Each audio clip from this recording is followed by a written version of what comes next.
Minneapolis is home to the largest Somali community in America. But now they're facing unprecedented federal immigration enforcement. Under the Trump administration, ICE has ramped up operations targeting Somali immigrants in the Twin Cities area. Recent reports show a sharp increase in arrests, home raids, and deportation proceedings in Somali neighborhoods. ICE enforcement actions against Somali immigrants have increased by over 300% since 2017. But how did Minneapolis become home to this community? It began with refugee resettlement programs decades ago. Fleeing civil war and instability, thousands of Somalis were resettled in Minnesota starting in the 1990s. They built thriving neighborhoods, opened businesses, and became an integral part of Minnesota's cultural fabric. Today, roughly 87,000 Somali Americans call Minnesota home, the largest concentration in the United States. But now, many families wake up fearing ICE raids that can happen at any moment without warning. Community members report agents arriving at homes before dawn, detaining parents in front of their children. It's important to understand, not all targeted individuals are undocumented. Many have legal, refugee, or asylum status. Some face deportation for minor legal issues or expired paperwork, despite living in America for decades.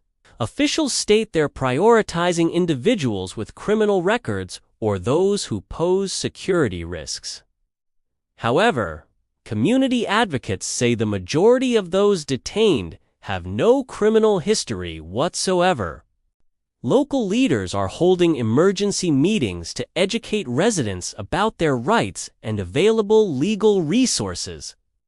Legal experts emphasize everyone has constitutional rights, regardless of immigration status, including remaining silent. Organizations like the Immigrant Law Center are offering free legal consultations to help families navigate the system. The Somali community contributes significantly to Minnesota's economy, owning over 2,000 businesses statewide.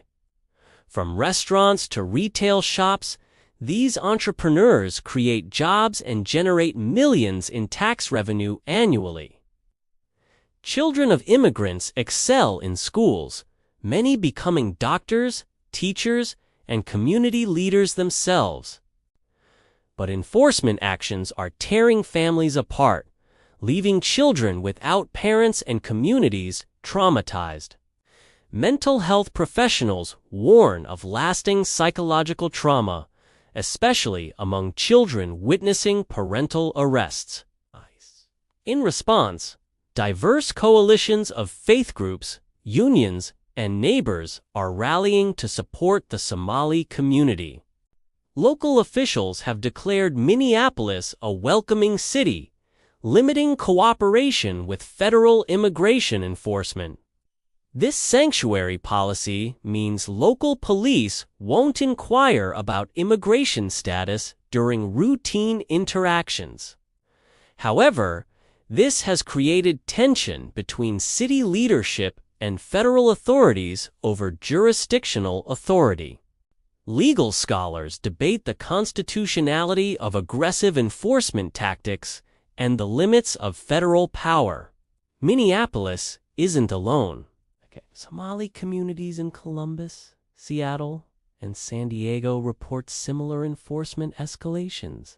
Despite the fear, communities are organizing mutual aid networks, ensuring no family faces deportation threats alone.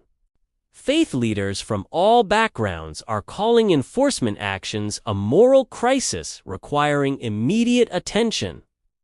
Some lawmakers are demanding congressional hearings to investigate whether enforcement tactics violate civil rights protections. What happens next depends on policy decisions at the highest levels of government.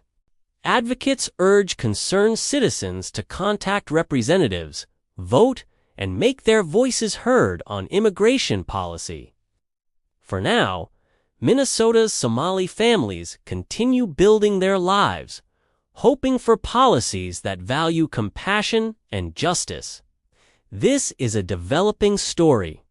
For resources and updates, visit our website and follow our continued coverage.